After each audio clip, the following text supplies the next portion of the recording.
wabarakatuh. Saya Ibu Rukmiati, guru kelas 5 SDN titik 1, selaku teman sejawat dari Ibu Hismi Juwita, calon guru penggerak angkatan 11. Saya akan memaparkan testimoni praktek pembelajaran yang dilakukan Ibu Hismi Juwita di kelas sudah sesuai dengan filosofi pemikiran Ki Hajar Dewantara, di mana pembelajaran yang berpusat pada siswa, pembelajaran yang menyenangkan sesuai dengan kodrat alam dan kodrat zaman peserta didik. Demikian pemaparan testimoni dari saya. Assalamualaikum warahmatullahi wabarakatuh. Saya Bapak Rahmat SPD selaku Kepala Sekolah SDN Negeri Titik 1 Kecamatan Besuk, Kabupaten Probolinggo.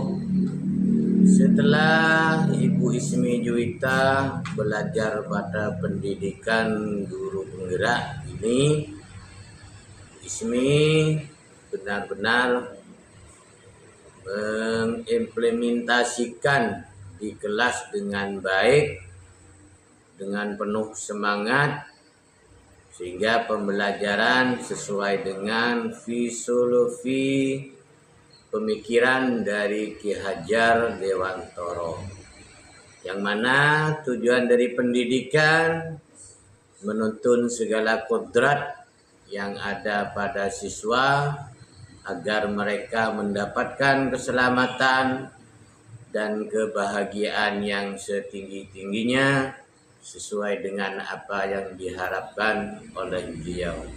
Sekian, terima kasih dari kami selaku Kepala Sekolah SDN Titik 1. Mudah-mudahan apa yang menjadi harapan kita sesuai dengan ridhonya Allah Subhanahu wa Ta'ala. Terima kasih. Assalamualaikum warahmatullahi wabarakatuh. Assalamualaikum warahmatullahi wabarakatuh. Perkenalkan, nama saya Inayah Ainun Nabila, siswa kelas 6 SDN Kecil 1, Kecamatan Besuk, Kabupaten Probolinggo. Saya akan memaparkan testimoni pembelajaran yang dilakukan Bu Hismi di kelas. Sungguh menyenangkan. Kami diajak belajar sambil bermain, bernyanyi, dan ada banyak ice breaking, dan juga pembelajaran berbasis IT.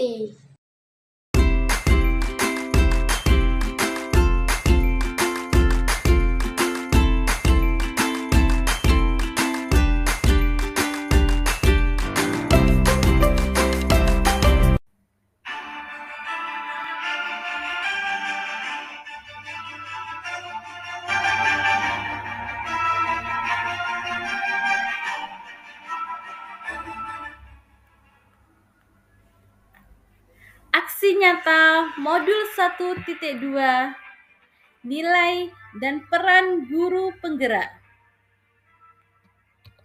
Bertemu lagi dengan saya. Assalamualaikum warahmatullahi wabarakatuh. Perkenalkan, nama saya Iva Dwi Melidiawati, CGP Angkatan 11, kelas 288B. Dari SMKN 1 Banyuanyar, Kabupaten Probolinggo. Nilai dan peran guru penggerak. Nilai guru penggerak antara lain: yang pertama, berpihak pada murid; yang kedua, mandiri; yang ketiga, reflektif; yang keempat, kolaboratif; yang kelima, inovatif. Peran guru penggerak yaitu sebagai pemimpin pembelajaran, coach bagi guru yang lain, mendorong kolaborasi, student agency, menggerakkan komunitas praktisi. Pengembangan diri yang sederhana, konkret, rutin, serta dapat dilakukan sendiri dari sekarang, yaitu saya melakukan kegiatan yang melibatkan murid dengan memperhatikan kodrat alam dan kodrat zaman agar terwujud profil pelajar Pancasila. Mulai.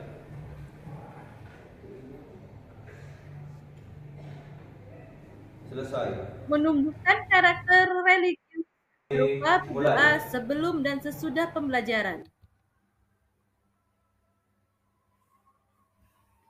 Bergotong royong dalam membersihkan lingkungan, baik di lingkungan sekolah maupun di lingkungan sekitar.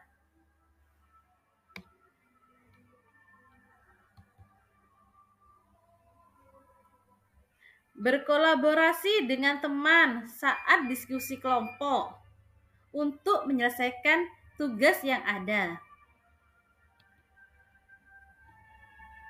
Melatih keberanian saat presentasi. Pembelajaran dengan memanfaatkan teknologi yang ada pada saat ini.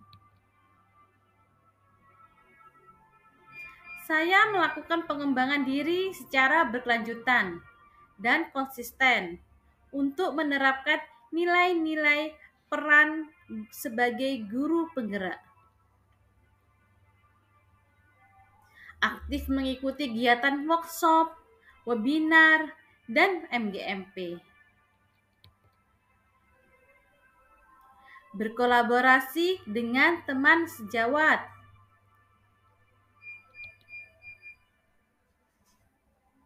Perasaan saya selama melaksanakan aksi nyata modul 1.2 ini adalah saya sangat termotivasi dan tertantang untuk melakukan perubahan ke arah yang lebih baik lagi.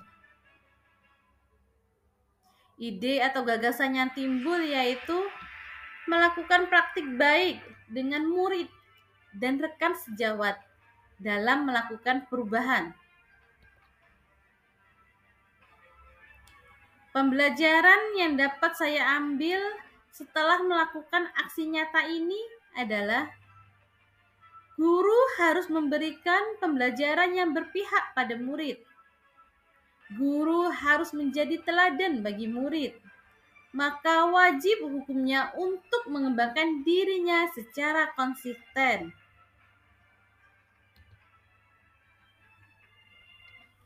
Dampak perubahan yang paling saya rasakan adalah yang pertama, murid lebih bersemangat dalam mengikuti pembelajaran. Kompetensi saya sebagai guru menjadi lebih meningkat. Demikian yang dapat saya sampaikan dalam aksi nyata modul 1.2 kali ini. Saya ucapkan terima kasih banyak. Semoga bermanfaat bagi yang lainnya. Salam dan bahagia guru hebat.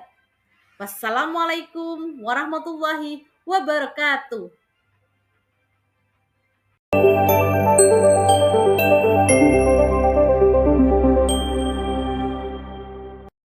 Assalamualaikum warahmatullahi wabarakatuh. Aksi nyata modul 1.3 visi guru penggerak oleh Kina Utari Elgani, CGP Angkatan 11 Kabupaten Probolinggo. Dalam aksi nyata kali ini saya sudah membuat visi, yaitu menuntun siswa merdeka. Artinya menuntun siswa menuju pembentukan karakter mulia, edukatif, rasional, demokratis, dan berkarya.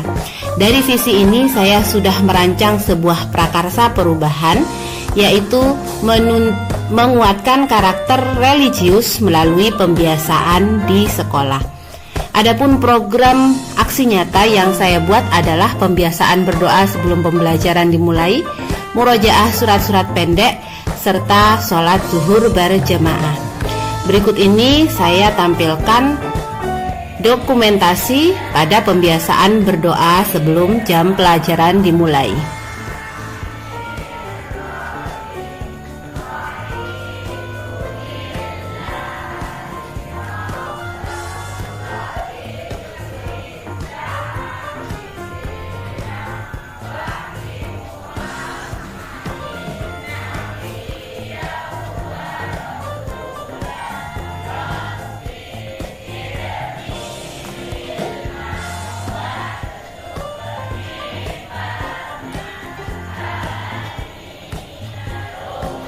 Selanjutnya adalah murojaah surat-surat pendek setiap pagi sebelum jam pertama dimulai.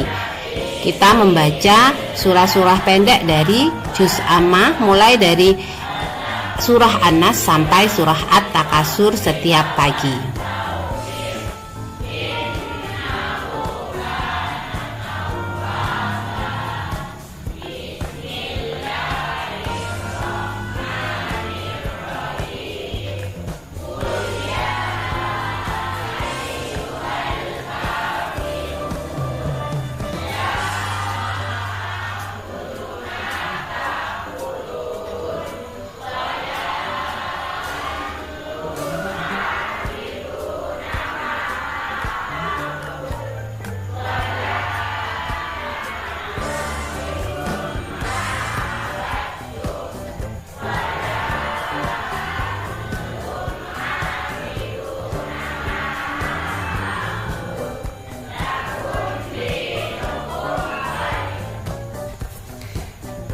Program yang terakhir yaitu sholat zuhur berjamaah dilakukan sebelum pulang sekolah.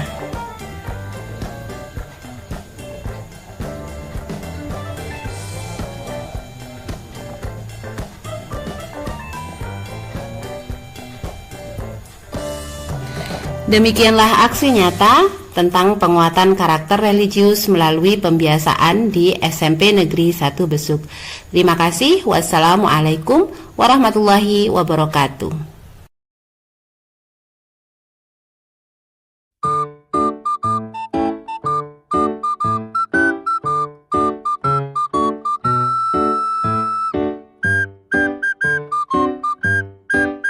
Oke, silakan sebelum kita mulai pelajaran dipimpin berdoa terlebih dahulu. Kelas?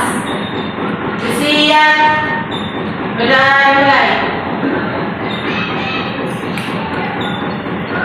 Selesai. Beri salam. Assalamualaikum warahmatullahi wabarakatuh. Waalaikumsalam warahmatullahi wabarakatuh. Bagaimana kabarnya Smilanda?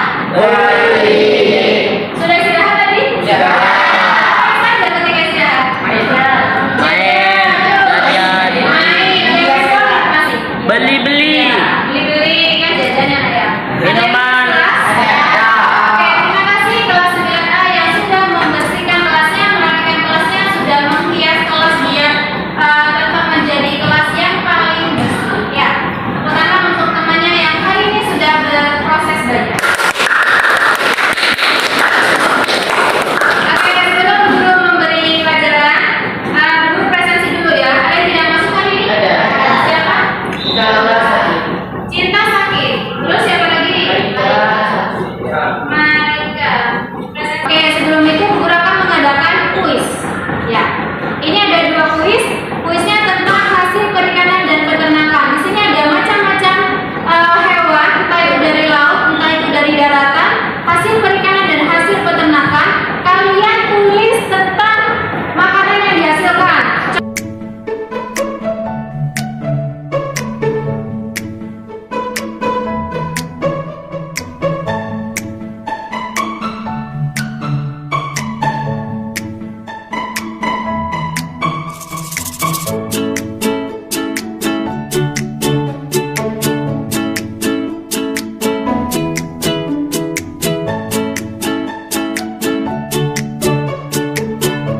Oke, guru sudah mengecek hasil LKPD kalian. Ini kuis awal gitu ya. Jawabannya sangat menantang. Ada yang menjawab ada 7 jenis masakan dari hasil hasil peternakan telur. Ini ada 7 macam masakannya. Sapi ada 2. Ada yang tuliskan hanya 1. Kenapa kok yang dituliskan hanya 1? Karena tidak tahu, tidak pernah makan dengan menu itu. Ikan tongkol tahu ikan tongkol? Kok cuma 1 nah digoreng. Lah, kan ada menu yang lain dipepes kan pernah ya? Nah, ditongkol itu apa bahasa Indonesia? Dipanggang. Oke. Berdasarkan hasil kuis kalian ini, guru sudah membuat kalian berkelompok. Satu kelompok terdiri dari 4 anak. Bu Guru bikinnya secara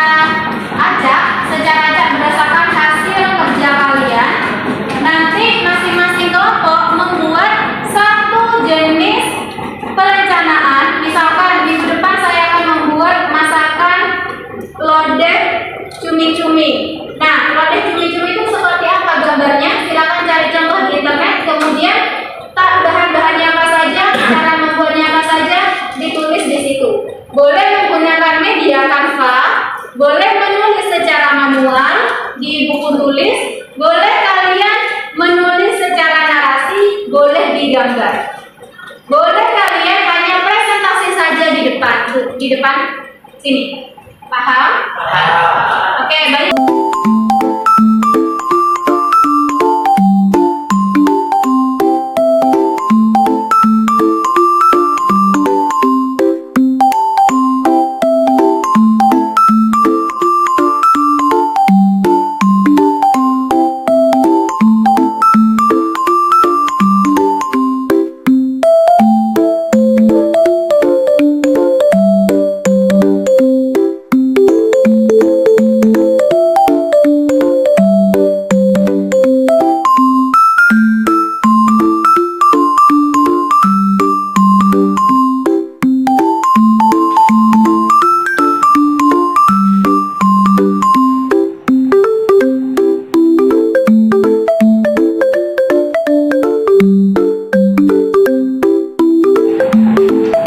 Assalamualaikum warahmatullahi wabarakatuh. Waalaikumsalam warahmatullahi wabarakatuh. Kami akan mempresentasikan hasil kerja kelompok kami tentang perikanan dan peternakan. Kami akan membuat cumi bakar. Bahan-bahan: 50 gram cumi segar pilih yang besar, 1 sendok makan air asam jawa, secukupnya. Oke, sudah selesai kelompoknya? Ya. Tadi ada yang bikin dari Rafa? Iya. Ada yang tulis di buku? Ya. Oke, ada yang presentasi ya? Ya. Oke, kenapa kok kalian melakukan 3 hal ini? Kenapa kok tidak sama? Berdasarkan kesukaan. Ada yang suka bikin kanvas? Silakan dari guru, silakan kalian menggunakan kanvas.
Assalamualaikum Bu Yanti. Waalaikumsalam. Bagaimana kabarnya? Alhamdulillah baik. Begini Bu Yanti, mohon maaf sudah mengganggu Bu Yanti pada siang hari ini. Sebenarnya di sini saya ingin memohon izin untuk mengobservasi Bu Yanti berkaitan dengan kegiatan belajar mengajar Bu Yanti di kelas. Apakah diizinkan? Ya, tentu saja. Ya, terima kasih. Sebenarnya saya tertarik dengan KBM Bu Yanti karena ketika saya lewat di kelasnya Bu Yanti itu anak-anak antusias sekali. Jadi saya ingin mengetahui ada apa sebenarnya di pembelajaran Ibu Yanti. Untuk ini observasinya mungkin perkiraan minggu depan ya. Kira-kira di kelas berapa Ibu Yanti biasanya mengajar? Kelas 10 mengajar? Ya, di kelas 10. Oh gitu. Tujuan pembelajaran yang akan datang untuk kelas 10 apa? Tujuannya untuk minggu ini di kelas 10 itu adalah babnya adalah tentang anekdot, yaitu tentang mengidentifikasi struktur pada teks anekdot. Oh, teks anekdot. Ya. Dari teks anekdot itu menarik ya.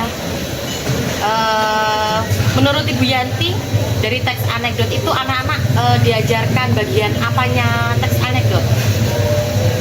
Untuk teks anekdot nantinya anak-anak saya bekali dulu bagaimana pengertian teks anekdot, kemudian pada rangkaian anekdotnya anak-anak mengidentifikasi strukturnya secara runtut dan jelas. Kemudian setelah anak-anak mengidentifikasi struktur dari sebuah cerita, anak-anak nanti dituntut untuk menyimpulkan pesan. Kira-kira pada teks anekdot itu pesan apa yang dapat diambil? Tidak mungkin hanya sekedar lelucon saja. Begitu. Jadi area pengembangan yang ingin dicapai selain dari struktur anekdot juga mengenai ketepatan isinya ya. Ya, jadi biar anak-anak bisa membedakan apakah yang dibuat itu adalah teks anekdot atau teks humor. Baik Bu Yanti. Nah, kira-kira strategi apa yang ingin digunakan Bu Yanti pada teks anekdot ini? Baik, saya jelaskan untuk strategi awalnya. Jadi anak-anak satu kelas itu dibagi dari beberapa kelompok. Saya bagi kelompoknya menjadi satu kelompok terdiri dari 6 orang, 5 sampai 6 orang. Kemudian pada kelompok itu anak-anak mensketsa atau menggambar sebuah komik. Jadi yang di proyek anak-anak ini adalah membuat komik, jadi membentuk gambar, membentuk sebuah cerita pada teks anekdot. Setelah anak-anak itu membuat sebuah cerita dan terbaca oleh yang mendengarkan, kemudian anak-anak ini mempresentasikan di depan kelas, di hadapan beberapa kelompok yang lain untuk menjelaskan dan mengidentifikasi cerita teks anekdot tersebut. Setelah itu, pada kesimpulan presentasi, anak-anak menyimpulkan pesan yang dapat diambil dari cerita. Wah, menarik sekali sepertinya. Dari sekian banyak metode pembelajaran, ini kenapa Bu Yanti menggunakan media komik? Menurut saya, komik itu adalah gambar ya, bentuk visual yang sangat disukai anak-anak. Jadi berbahasa itu bukan hanya bentuk tulisan, tapi berbahasa itu juga bentuk gambar seperti itu, agar mudah diketahui banyak orang, gampang tersimpulkan oleh anak-anak. Oke, mudah dicerna ya informasinya oleh anak-anak. Nah, kalau dalam diskusi itu kan ada 5 sampai 6 kelompok. Sedangkan dalam dalam komik itu kan beberapa gambar. Apakah satu anak itu satu gambar atau mereka semuanya menggambar bersama dalam satu waktu itu, Bianti? Jadi dalam sebuah kelompok itu terdiri dari 5 orang, 5 sampai 6 orang itu memiliki tugas masing-masing ya. Ada yang menggambar sketsanya, ada yang menghias, ada yang di sticky notes nanti itu dijelaskan bagaimana alur cerita dari teks anekdot. Oh, tetap ada pembagian tugasnya biar adil ya, Bianti. Baik, Bianti, menurut saya persiapan untuk mengajarkan teks anekdot itu sudah matang, tinggal eksekusinya saja pada saat observasi kelas. Jadi apakah Bianti saya bisa masuk di kelasnya Bu Yanti hari Rabu minggu depan? Ya, boleh. Boleh. Jadi kebetulan Rabu itu hari batik ya, tanggal 2 Oktober. Bertepatan dengan hari batik. Ya. Baik, itu saja dari saya. Nanti kita akan ketemu lagi minggu depan. Ya. Gitu Bu Yanti? Ya, boleh. Baik, terima kasih Bu Yanti, dan saya juga mohon maaf karena sudah meminta waktunya Bu Yanti. Oh, tidak masalah. Assalamualaikum. Waalaikumsalam.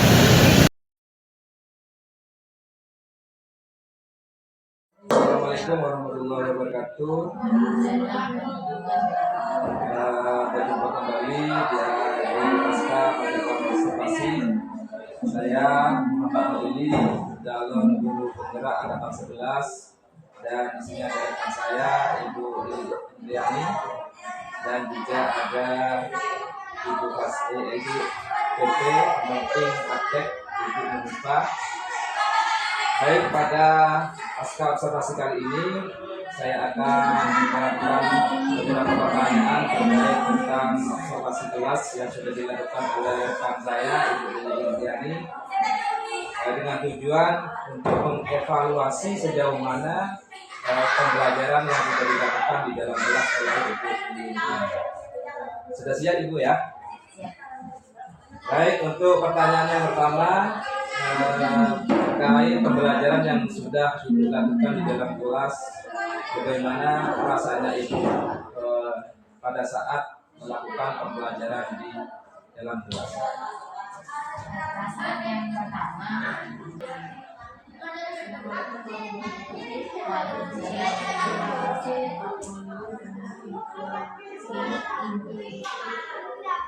hari ini saya sudah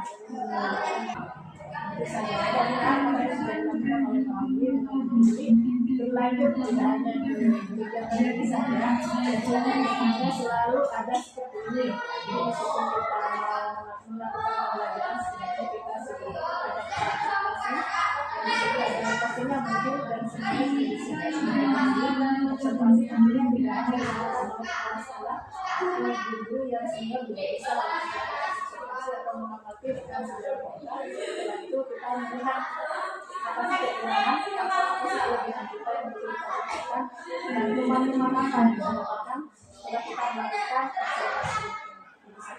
Mudah-mudahan ini merupakan sebuah awal dan nantinya bisa dilakukan dengan yang lain. Jadi teman-teman saja ilmu yang harus kita beri kepada guru.